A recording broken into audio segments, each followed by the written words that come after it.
আসসালামু আলাইকুম। আজকে আমরা ম্যাটারের থ্রি স্টেটস অফ ম্যাটার নিয়ে কথা বলবো। তো আমরা জানি যে নর্মাল টেম্পারেচার অ্যান্ড প্রেশারে ম্যাটারের তিনটা স্টেট থাকে। একটা হচ্ছে সলিড, আরেকটা হলো লিকুইড, আরেকটা হলো গ্যাস। এখন সলিড ম্যাটারটাকে আমরা সাধারণত দেখে থাকি যে সলিড ম্যাটারের একটা ম্যাস আছে, তারপরে এর একটা স্পেসিফিক ভলিউম আছে এবং একটা নির্দিষ্ট হচ্ছে শেপও আছে। এই হচ্ছে সলিড ম্যাটারের ক্ষেত্রে আমরা দেখে থাকি। এবং লিকুইড ম্যাটারের ক্ষেত্রে কিন্তু আমরা দেখে থাকি হচ্ছে এর কি আছে, ম্যাস আছে।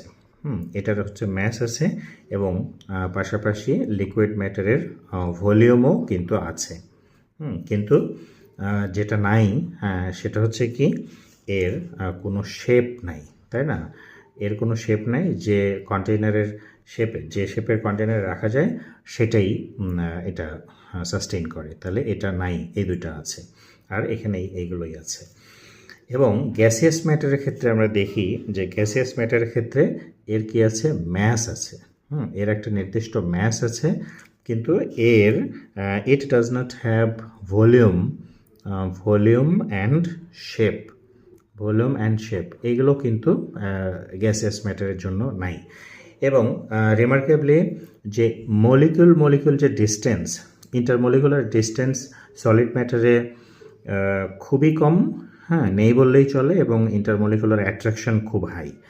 এবং লিকুইড ম্যাটারের ক্ষেত্রে ইন্টারমলিকুলার ডিস্টেন্স সলিডের চাইতে বেশি এবং ইন্টারমলিকুলার অ্যাট্রাকশন আবার হচ্ছে সলিডের চেয়ে কম। এবং এটাকে যখন হিট দেওয়া হয়, হিট দিয়ে অর্থাৎ লিকুইড কখন তৈরি হয়, যখন সলিডকে হিট দেওয়া হয়। হিট দিলে সেটা মলিকিউলগুলো দূরে সরে যায় এবং ফলে এর ফিজিক্যাল স্টেটটা হচ্ছে লিকুইড হয়ে যায়।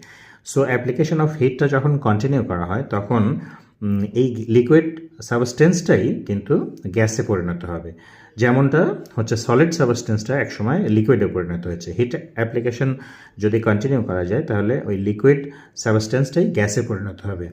তো গ্যাসিয়াস ম্যাটারের সময় আমরা এর ইন্টারনাল অবস্থাটা হয় এরকম যে মলিকিউলগুলো একটা থেকে আরেকটা অনেক দূরে থাকে, অর্থাৎ ইন্টারমলিকুলার ডিস্টেন্স খুবই বেশি থাকে এবং ইন্টারমলিকুলার অ্যাট্রাকশন এখানে নেই বললেই চলে।